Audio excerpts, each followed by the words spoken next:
చాలా సంతోషం గురుగారు. అంటే మీ దగ్గరికొస్తే మీ హైదరాబాద్‌లోనే ఉన్నా గూడా తిరుమల వచ్చినట్టే ఉంటది గురుగారు. హ్మ్. అదే మన వాళ్ళందరూ అదే చెప్తుంటారు. ఆ అనుభూతి అలా వచ్చేస్తుంటది. స్వామివారే ఉన్నారా? స్వామివారు అంతా చెప్తున్నారా ఆయన మనకి? ఆయన వైభవం, హ్మ్. అంతా ఆయన శక్తి, ఆయన వైభవం అవును. మనకి అట్లాగా.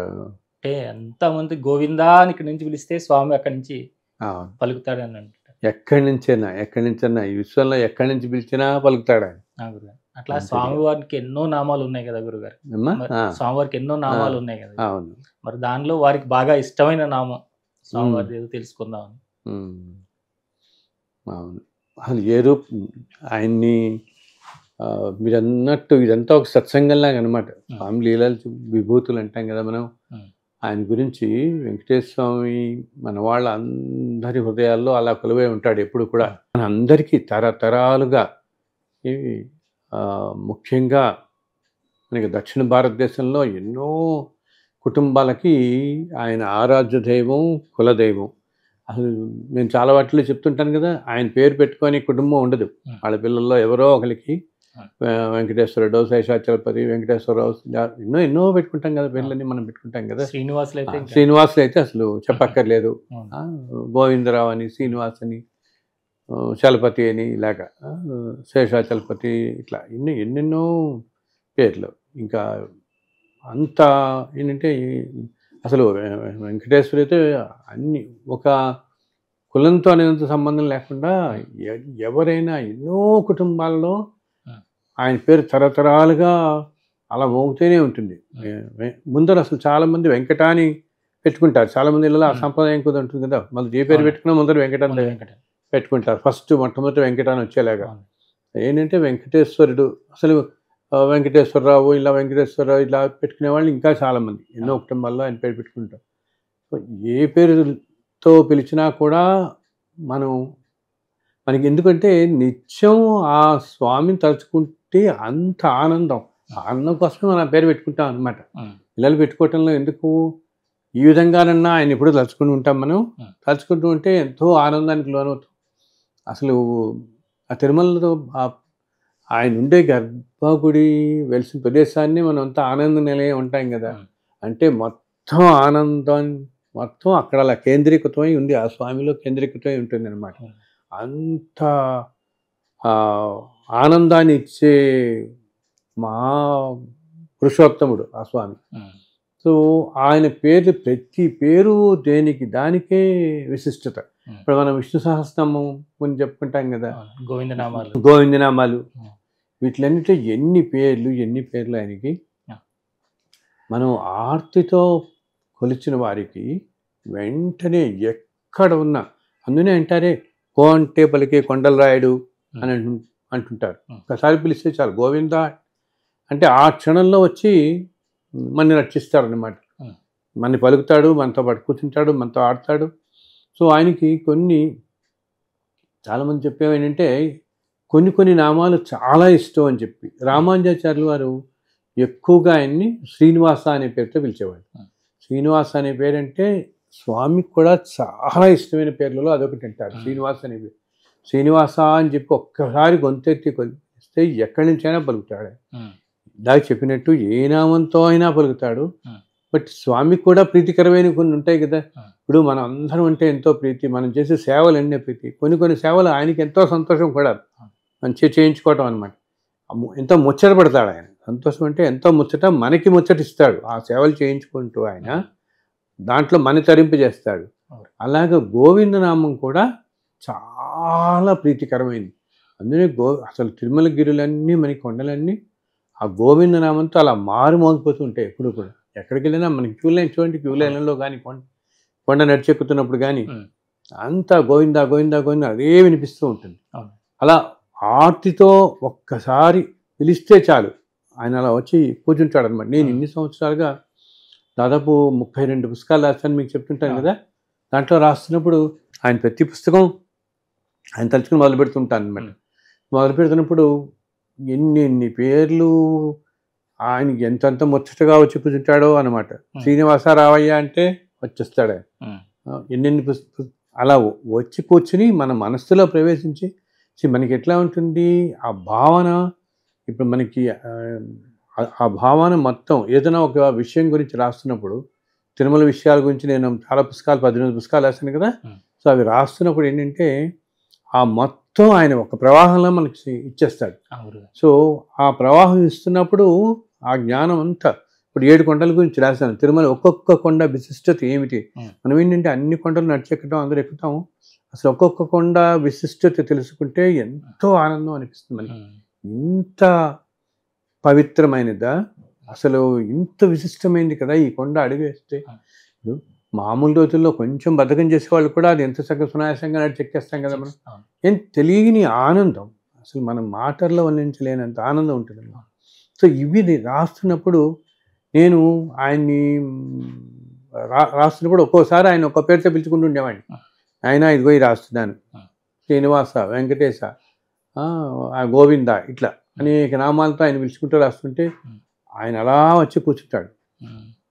ఇంకొకటి అలాగే ఆయన ఇంకా ప్రీతికరమైన నామాలు 24 కేశవ నామాలు ఉంటాయి మనకి. కేశవాయన మహా, నారాయణ మహా, మాధవాయన మహా అని చెప్పేసి ఈ 24 కేశవ నామాలు ఎంతో ప్రీతికరమైనవి అన్నమాట. ఏంటి 24 కేశవ నామాలలో స్వామి 4 చేతులలో ఆయుధాలని 4 రకాలుగా ధరించి ఉంటాడు ఒక్కొక్క నామంలో. సో ఈ కేశవాయన మహా, నారాయణ మహా, మాధవ, మనం మామూలుగా ప్రతి పూజలో కూడా ఈ కేశవనామాలు చేయకుండా మొదలుపెట్టాం, అన్ని పూజలు చేస్తాం. కానీ ఇంత విశిష్టత ఉంటుంది ఈ నామాలకి అని చెప్పి మన వాళ్ళలో చాలామంది తెలియదు. అసలు ఈ కేశవనామాలు 24 పేర్లలోంచి చాలామంది పెట్టుకుని ఉంటారు వాళ్ళల్లో. ఇప్పుడు మనం వింటుంటాం కదా, ఒక కేశవరావు అని కానీ, మాధవరావు అని, గోవిందరావు అని, ఇలా పురుషోత్తమరావు అని ఇలా వింటుంటామే. ఈ 24 నామాలు ఎంతో విశిష్టమైనవి. అండ్ మనకి తిరుమల ఆలయంలో కూడా ఆ బంగారు వాకిలికి ఉన్న ద్వారాలకి అనమాట ఈ 24 రూపాలు కూడా, కేశవ రూపాలు కూడా 24 రూపాలు చెక్కబడి ఉంటాయి దాని మీద, ఆ ద్వారం మీద కూడా ఉంటాయి. ఎంతో ఇష్టమైన పేరు. ఆ నామాలతో కనుక ఆయన్ని నిత్యం 24 నామాలు ఒక్కసారి చరించిన మనకి ఎంతో ఆనందం కలుగుతుంది. అండ్ స్వామి వెంటనే పలుకుతాడని చెప్తారు. కేశవనామాలు అనేవి అత్యంత ప్రీతికరమైనవి. అండ్ కొన్ని కుటుంబాలలో అసలు ఈ కేశవనామాలు పెట్టుకోవటం కూడా ఆనవాయితీగా వస్తుంది. అలా నాకు తెలిసిన వాళ్ళు దాసువారని ఇంటి పేరు కుటుంబం ఉంటుంది అనమాట. మా తోడలుడు కూడా ఆయన. వాళ్ళ ఇంట్లో తరతరాలుగా వస్తున్న సంప్రదాయం ఏంటంటే ఇంట్లో పుట్టిన మగపిల్లలందరికీ వాళ్ళు ఈ కేశవనామాలలోనే ఒక పేరు పెట్టుకుంటుంటారు. అంటే ఏంటి, కేశవరావు, మాధవరావు, గోవిందరావు, ఈ 24 నామాలలోనే ఒక పేరు పెట్టుకుంటుంటారు. ఆ విధంగా ఏంటి ఎప్పుడు కూడా వాళ్ళ కుటుంబాలలో కేశవనామాలు అలా పలకబడుతూ ఉంటాయి అన్నమాట, నిత్యం పలకబడుతూ ఉంటాయి. అట్లాగే ఇప్పుడు మా తోడల పేరు త్రివిక్రమ్. సో ఇలాగ వీళ్ళందరూ సో ఆయనకి ఎంతో ఇష్టకరమైన నామాలు ఈ 24 కేశవ నామాలు కూడా. రోజు ఒక్కసారైనా మనం మనస్ఫూర్తిగా, అది ఎంత 5 నిమిషాలతో చదువుకోవడానికి మనం 24 నామాలు కేశవనామాలు చదవడానికి. సో వాటి విశిష్టతే నేను ఇట్లా వెంకటేశ్వర దర్శనం పుస్తకం రాశాను. ఈ 24 నామాలకి ఉన్న ఒక్కొక్క నామం ఏమిటి, ఆ స్వామిని ఏ విధంగా వర్ణిస్తుంది, ఆ విశేషత ఏమిటి, ఆ నామం యొక్క విశిష్టత ఏమిటి అని అనమాట. అంటే అత్యంత ప్రీతికరమైనటువంటి చూడు, హృషికేశాయన మహా అని ఉంటుంది. హృషికం అంటే ఇంద్రియాలు. సమస్త జీవకోటి యొక్క ఇంద్రియాలను సృష్టించిన వాడు శ్రీమన్నారాయణుడు, అందుచేతనే హృషికేశపడుతున్నాడు అని పిలువబడుతున్నాడు. అంతేకాకుండా ఏంటి, ఇంద్రియాలన్నిటినీ నియంత్రించేవాడు కూడా అతడే. ఇంద్రియాలన్నీ అతనిచే సృష్టింపబడి అతని ఆధీనంలోనే ఉంటాయి. అతడే పరమస్వరూపుడు, అతడే శ్రీనివాసుడు, అతడే వెంకటేశ్వరుడు. అంత విశిష్టమైన నామాలు ఒక్కొక్క నామం అన్నమాట. పద్మనాభాయన మహా, దామోదరాయన మహా. దామోదరాయన మహా అంటే దామములు అంటే లోకాలు అని అర్థం అన్నమాట. ఈ లోకాలన్నిటినీ కూడా తన ఉదరం నందే ఉంచుకున్నవాడు కాబట్టి ఆయన దామోదరుడు అని పిలుపుతున్నాడు. ధరించినవాడు లోపలే ఉంటాయి, ఆయన లోపలే ఈ సర్వం విశ్వం మొత్తం ఇమిడి ఉంటుందన్నమాట. అందుకని దామోదరు. అందుకని కొంతమంది దామోదరరావు అని పెట్టుకుని ఉంటారు కదా, మందిగా చాలామంది వింటుంటాం మనం అనమాట. అంటే అసలు ఈ జగత్తు మొత్తం ఆయనందే ఉంటుంది. అండ్ అలాగే ఇంకొక విశేషం ఏంటంటే, మనం అనుకోకుండా ఈరోజు చేస్తున్నాం ఇంటర్వ్యూ, అదే చెబుతుంటానే మనం ఆలోచించాలి. కానీ ప్రతి దాంట్లో ఆ భగవంతుని ఇలా కనిపిస్తూనే ఉంటుంది మనకి అన్నీ కూడా. ఎందుకు ఒక్కొక్క నెలలో ఆయనకు ఒక్కొక్క నామంతో వ్యవహరించబడుతుంటారు. అలా కార్తీక మాసంలో దామోదర నామం, కార్తీక దామోదరుడు అంటాం కదా. సో దామోదర నామం, ఇప్పుడు అదే నామం మనం తలుచుకున్నాం చూడండి. మనం తెలియకుండానే ఆ నామం గురించి తలుచుకున్నాం. అంత విశిష్టం, ఆయనకి అంత ప్రాణం అనమాట, అంత ప్రీతికరం. కార్తీక మాసం అంతా ఆ దామోదర నామంతో ఆయన తలుచుకున్న వాళ్ళకి వేల కోట్ల జన్మల్లో చేసిన పాపం అంతా హరించిపోతుంది, ఎంతో పుణ్యం సిద్ధిస్తుంది వాళ్ళకి అనమాట. ఏ పేరుతో, అసలు ఏ పేరుతో పిలిచినా పిలుతాడు. ఇందాక నేను చెప్పినట్టుగా చాలా ప్రీతికరం. అంటే కొంతమంది నన్ను అనొచ్చు, అన్ని పేర్లు మరి ఆయనవే కదండి అన్నీ. అసలు సహస్ర అనేదానికి కానీ శత అనేదానికి కూడా మనం 100, 1000 అనే మాటలు మనం వాడతాం, కానీ అవి అనంతమైనటువంటి సహస్ర నామాలు. అంటే ఒక 1000 కాదు అక్కడ అనమాట, అనంతమైన నామాలు ఈ సృష్టిలో ఆయన ప్రతి దాంట్లో. సో వాటిలో కొన్ని నామాలు ఆయనకి నేను అది కొంచెం అనుభవపూర్వకం కూడా తెలుసుకునేవి. ఇవన్నీ కూడా ఇన్ని సంవత్సరాలు రాస్తున్నప్పుడు ఆయనతో ఎన్నెన్ని అనుభూతులు. ఆయన ఒక్కోసారి బ్రాహ్మణులాగా వచ్చి పక్కన కూర్చుంటాడు, ఒక్కోసారి మహర్షి రూపంలో కూర్చుంటాడు, ఒక్కోసారి పిల్లవాడి రూపంలో కూర్చుంటాడు, ఒక్కసారి ఒక చిరిగిపోయిన జుట్టు, చింపి జుట్టుతో వచ్చేసి అప్పుడే అల్లరి చేసి ఇంట్లో ఆడుకుని పిల్లవాళ్ళగా పరిగెత్తుకుంటూ కృష్ణుడు పుస్తకం చెప్పానుగా రాశాడని కృష్ణుడిలో అలా ఇంట్లో ఒకటి అల్లరి చేసేసి తల్లి దగ్గర వచ్చి చింపిరి జుట్టుతో ఆ నలిపోయిన బట్టలతో వచ్చి కూర్చుని పిల్లవాళ్ళలాగా కూర్చుంటాడు. ఎన్ని అనుభూతులు. ఎందుకంటే ఆయన లేని ప్రదేశం లేదు. మనం ఎప్పుడైతే పూర్తి ఆర్తితో ఉంటామో ఆయన మనతో వచ్చి కూర్చున్నాడు. చెప్తాను కదా, ఈ పుస్తకాలు రాస్తున్నప్పుడు కూడా మధ్య మధ్యలో నాకు ఏదైనా ఆలోచిస్తూ ఏదైనా మధ్యలో ఆగిపోతే వెంటనే ఆయన అలా కంటి ఎదురకుండా ప్రత్యక్షం అయ్యి మొత్తం నాకు అలా వినిపించేవాడు ఆయన, అక్కడ ఏం రాయాలి అనేది.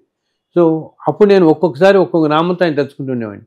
ఇలా కాలక్రమంలో నేను చాలా గమనించింది ఏంటంటే శ్రీనివాస అనే పేరు చాలా ఇష్టం, గోవింద అనే పేరు చాలా ఇష్టం. ఈ 2 నామాలు మాత్రం అందుని మీరు మన వాళ్ళందరూ మనం ఎప్పుడు కష్టంలో గోవింద అని ఒక్కసారి తలుచుకున్నా అన్నిటినీ తీరుస్తాడు ఆయన. వెంటనే మన కష్టాల నుంచి మనకు ఆయనకు కావాల్సినంత ఆర్తి. ఈ జీవి ఎంత ఆర్తితో తన్ని కొలుస్తున్నాడు, పాపం ఎంత కష్టాల్లో ఉన్నాడు. నేను ఎందుకు చెప్తాను, మనందరికీ తండ్రి ఆయనే కదా, ఆయనే కదా సృష్టించి మనందరినీ. మన ప్రారంభ కర్మల వల్ల పడుతున్నాం అన్నిట్లో చెప్తుంటాను కదా నేను. బట్ ఆయనకు మాత్రం అత్యంతమైన ప్రేమ. సో మనం పిలవగానే వెంటనే వచ్చి అయ్యో అసలు మనంట నిత్యం ఆయన తలుచుకుంటూ ఉండేవాళ్ళం అయితే మనం ప్రత్యేకించి పిలవడం కూడా అక్కర్లేదు. ఆయన మనం ఏదైనా కష్టంలో ఉన్నప్పుడు ఆయనకు తెలుసు కదా ముందే, అయ్యో ఈ ప్రారంభ కర్మ వల్ల వీడి కష్టం పడిపోతున్నాడు, ఆ కష్టం ఆయనే తొలగిస్తాడు అని. అందుకనే స్వామి యందు సంపూర్ణ భక్తి, సంపూర్ణ శరణాగతి కలిగి ఉంటే వాళ్ళ జీవితం ఎప్పుడూ కూడా ఏంటంటాం చక్కగా తేలిగ్గా అలా నడిచిపోతూ ఉంటుంది, ఎటువంటి కష్టాలు లేకుండా. అలా నడిచిపోతుంది కదా అనుకుంటూ చూసేవాళ్ళకి ఏమనిపించచ్చు అంటే వీళ్ళ జీవితం అంటే ఇంత తేలిగా నడిచిపోతుంది, వీళ్ళ కష్టాలే లేవా అనుకుంటారు. లేక కాదు, ఆయన అన్నింటినీ తీసేస్తున్నాడు అనమాట. మనం ఇప్పుడు ఒక్కసారి అసలు ప్రతిరోజు నెక్స్ట్ క్షణం ఏం జరుగుతుందో తెలియదు కదా ఆయన. మనం ప్రయాణానికి పెడతాం, ఇలా బై రోడ్ ట్రావెల్ చేస్తాం, వెళ్ళొస్తుంటాం.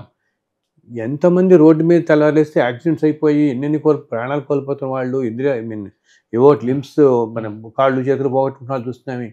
ఏమీ లేకుండా ఒక ప్రయాణానికి వెళ్ళొచ్చామంటే ఆయన అనుగ్రహం కాకపోతే ఏంటిది. సో ప్రతిరోజు ప్రతి దాంట్లో ఇప్పుడు ఆయన వచ్చి ఈరోజు మీకు పెద్ద యాక్సిడెంట్ జరగబోయేది, నేను రక్షించాను మిమ్మల్ని అని చెప్పడు కదా మనకి.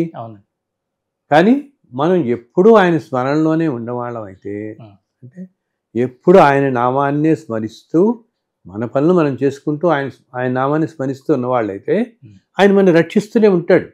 అది మనకి గ్రహిస్తూ ఉంటాం. ఒక్కొక్కసారి మనకు తెలుస్తుంది ఏంటి, అయ్యో నేరోగా ఇది మిస్ అయ్యామే, ఒక 5 నిమిషాల ముందు ఉంటే మనకే జరుగుండేది యాక్సిడెంట్. మనం ఒక్కోసారి వెహికల్స్ చూడండి స్పీడ్గా వెళ్తారు, వీళ్ళు ఎక్కడో కొంచెం స్లో డౌన్ అవుతారు, కొంచెం ముందుకెళ్ళిన తర్వాత చూస్తే ఒక ఏదో యాక్సిడెంట్ అయి ఉంటుంది. అమ్మో అని ఒక్కసారి ఒళ్ళు అల్లరిస్తుంది. మనం కొంచెం స్పీడ్గా వెళ్ళుంటే మనకి జరుగుండేది యాక్సిడెంట్, మనం కూడా ఇన్వాల్వ్ అయి ఉండేవాళ్ళం 20 కార్లు జరిగినప్పుడు.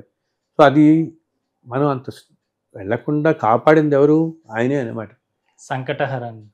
అన్నిటి నుంచి ఎటువంటి సంకటాల్లో నుంచిన్నా బయటపడేస్తాడు మన ఆయన. అది అదేంటి, ఎప్పుడు ఆయన నామస్మరణలోనే ఉండటం నేర్చుకోవాలి, ఎటువంటి విరాని. ఇది ఎక్కడ నుంచి ఆయన నామాన్ని స్మరించినా చక్కగా ఆయన రక్షిస్తాడు మన వెంటనే. అండ్ అన్నిటికంటే కావాల్సింది ఏంటంటే ఎంతో ఆర్తితో కూడిన భక్తి అన్నమాట. ఆర్తి అనేది ఏంటి, ఆయన అన్యదా శరణం నాస్తి, నువ్వే ఉన్నావు, నువ్వు చూసుకుంటున్నావు, నువ్వు తప్ప వేరే గత్యంతరం లేదు నాకు. ఇప్పుడు అన్నమయ్య వాళ్ళందరూ కూడా అలాగే కదా. ఈ రోజుకి ఇప్పుడు మనకి ఈరోజు అన్నమయ్య కీర్తనలు ఇలా వచ్చాయంటే వేటూరి ప్రభావతి శాస్త్రి గారు మహానుభావుడు, ఆయన వల్లనే అన్ని కీర్తనలు ఈరోజు మనం ఇలా చూస్తున్నాం. ఈ ఎంతోమంది మహానుభావులు చేయబట్టి ఈరోజు మన జాతికి ఇంత సంస్కృతి, ఇంత జ్ఞానం, మన పరంపరలో వచ్చిందంతా కూడా ఎంతో జ్ఞానం అంతా ఈరోజు మనం తెలుసుకోగలుగుతున్నాం, ఎన్నో విశేషాలు తెలుసుకోగలుగుతున్నాం. ఎంతో వేదాల్లో కానీ, శాస్త్రాల్లో కానీ, పురాణాల్లో కానీ ఎంతో నిక్షిప్తమైపోయి తరతరాలు కోల్పోయినవన్నీ కూడా మళ్ళీ మనం చూడగలుగుతున్నాం. ఇటువంటి మహానుభావులు, ఆ మహానుభావులు అంతే ఎందుకంటే వారు మహానుభావులుగా కీర్తింపబడుతున్నారు, సర్వం ఆ స్వామికే అర్పించిన వాళ్ళు అనమాట. పూర్తిగా ఆయనకే అర్పించి సమాజ శ్రేయస్సు కోసం నలుగురికి తెలవాలి, నలుగురు బాగుండాలి. అసలు స్వామి గురించి తెలుసుకోవటం అంటే అందరం ఆయన్ని కీర్తించటం అన్నా మన ఆనందం, ఆయన గురించి 4 లీలలు తెలుసుకుంటే మనకు ఆనందం. ఆనందం కోసం మనం అంత తన్మయత్వం పొందుతాం అన్నమాట.